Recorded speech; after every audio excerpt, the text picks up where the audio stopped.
The EU is stepping up against second citizenship programs in the most aggressive way possible. This January, officials from the EU's head of visa policy held a meeting with Caribbean Commonwealth countries offering citizenship by investment, demanding an exponential price increase along with much stricter due diligence and longer wait times. Unfortunately, it looks like the Caribbean islands have finally caved in. According to a memorandum of understanding signed last month by the Prime Ministers of Antigua and Barbuda, Granada, Dominica and St. Kitts and Nevis, two big changes are coming to their citizenship by investment programs. The first and most major change is in the price. According to the Memorandum of Understanding, the new floor price of the citizenship by investment programs will be $200,000 as compared to the $100,000 you can currently get it at. Every Caribbean country has announced that prices will double, and honestly, I wouldn't be surprised if we see another price increase a year or two down the line. The EU wants all citizenship by investment programs with Schengen access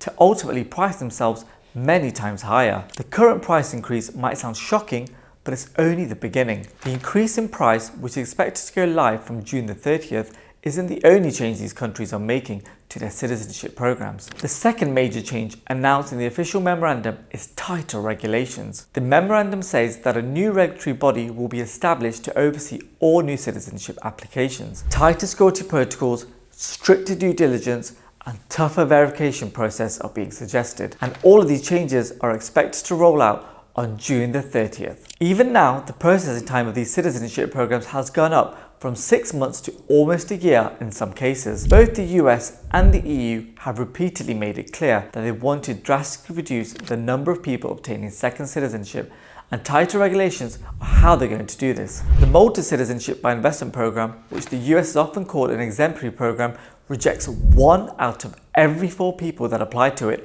despite it costing nearly €1 million. Interestingly, not all of the Caribbean Commonwealth countries offering citizenship by investment have signed this memorandum. St. Lucia still hasn't agreed to any of the terms in the memorandum and is currently sticking to its $100,000 price point for citizenship. The head of St. Lucia's Citizenship by Investment Unit, however, has just confirmed that they aren't opposed to the MOU and will be signing it soon. It is important to note that it's only a matter of time before St. Lucia increases the price too.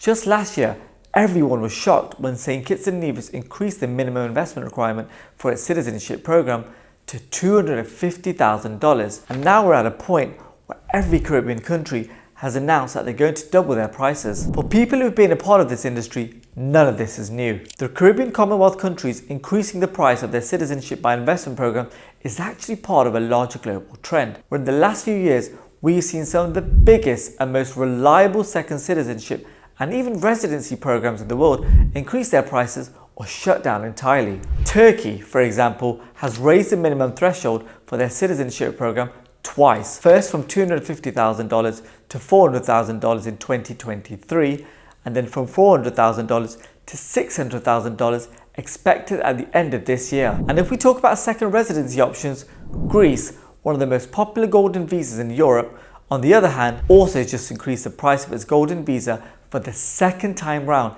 in the last 2 years. After an increase from €250,000 to €500,000 last year, Greece has now announced another increase, this time to €800,000. The list doesn't end here. Montenegro, Cyprus, Bulgaria and more have all shut down their citizenship by investment programs, and now, with the announcement of an increase in the price of Caribbean citizenship, the writing in the wall is clear. Golden visas and second citizenship options are becoming extinct, and the freedom and control you get with them are going away too. In just a few short years, there might not even be a way to get a foreign residency or second citizenship, even if you're willing to spend millions. The best time to have a plan B is before plan A fails. You don't have time to waste while your options for freedom are taken away by the second. The West wants to add more taxes and regulate every part of your life. At the same time, the quality of life you're getting in exchange for these sky-high taxes is awful. The UK, for example, taxes all income above £50,000 at a whopping 40%, and income above £125,000 at 45%. If this isn't enough, they've recently changed a 200-year-old law so that UK residents have to pay that tax on their domestic as well as foreign income. I've already made a video on why people are leaving the UK, so be sure to check it out. Then there's the US, which takes taxing citizens to an entirely different level and taxes its citizens globally at over 50% in some cases, no matter where they are or where they've made their money. For US citizens residing abroad, the only way to be free from paying taxes is to renounce their citizenship. Finally, we've got Canada, arguably the worst of the bunch. In the last few years, Canada has seen an increase in homicides, homelessness, violent crime, and drug abuse rates, with nearly 60% of your income going away in taxes in return for practically no universal healthcare and a rapidly failing level of security. Canada is just not worth it anymore. For pretty much every country in the West, crime is at an all-time high, healthcare is non-existent, and worst of all, the government wants to control every part of your life. Taxes, regulations, and government oversight are increasing every day, and with that in mind, having a second citizenship as a plan B is always a good idea. With a second passport, you get more freedom and more financial security. So which country should you be looking into for a second citizenship? By far, the best option in terms of value for money is the Caribbean, such as the British Commonwealth Islands of Antigua and Barbuda, Granada, Dominica, St. Kitts and Nevis, and St. Lucia. Despite the recent announcement to increase prices, these countries are still very much worth it,